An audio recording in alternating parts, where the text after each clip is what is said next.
Από μικρό κοριτσάκι είχε μανία να τριγυρνάει ξυπόλυτη.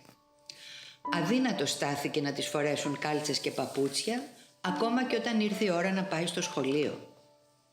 Χειμώνα καλοκαίρι ξυπόλυτη γύρναγε. Για να πούμε την πάση αλήθεια, η Ελευθερία θα ήθελε να τριγυρνάει εντελώς γυμνή. Αλλά σε αυτό το σημείο η μάνα της ήταν ανένδοτη. «Είσαι με τα καλά σου?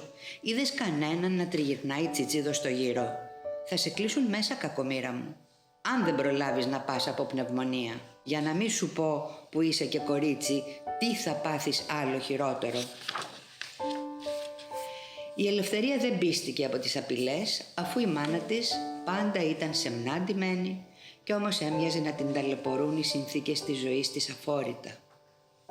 Ήταν μάλιστα βέβαιη πως ακριβώς όλα αυτά τα περιττά ρούχα που φορούσε τη στένευαν, τη ζόριζαν και της έκαναν τη ζωή μαρτύριο. «Μπορείς να λες ό,τι θέλεις», της είπε. «Εγώ, με ρούχα ή χωρίς, δεν θέλω να σου μοιάσω». Από τότε δεν ξανάγινε κουβέντα για το επίμαχο θέμα της ένδυσης.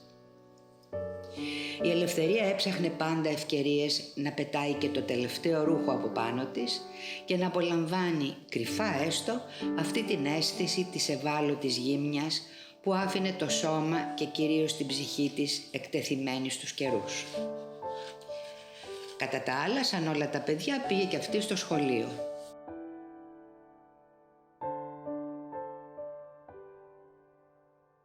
Αναγκαίο κακό κατά τη γνώμη της, αλλά πήγαινε για να αποφύγει την κρίνια και να έχει την ησυχία της.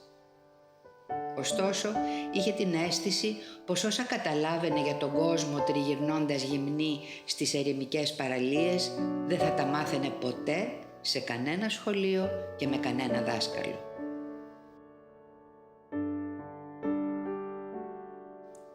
Κάποιες φορές που αντί να μελετάει χάζευε, τη μάλωναν. «Κοίτα να στρώσεις το μέλλον σου όπως πρέπει», γκρίνιαζε η μάνα της. Αλλά η Ελευθερία δεν έβλεπε πολύ ικανοποίηση ούτε πολύ χαρά στη ζωή των γονιών της, οπότε και της γεννήθηκε το ερώτημα αν είχαν στρώσει τη ζωή τους όπως έπρεπε. Κάποτε είχε ρωτήσει τι σημαίνει το όνομά της. Κανείς δεν ήξερε να της πει με σαφήνεια. Όλες μου οι συμμαθήτριες, παραπονέθηκε, ξέρουν τι σημαίνει το όνομά τους. Και η αγάπη και η χαρά και η ελπίδα. Μόνο εμένα δεν μου λέτε ποτέ ακριβώς. Άνοιξε τα λεξικά και τις εγκυκλοπαίδειες και βρήκε.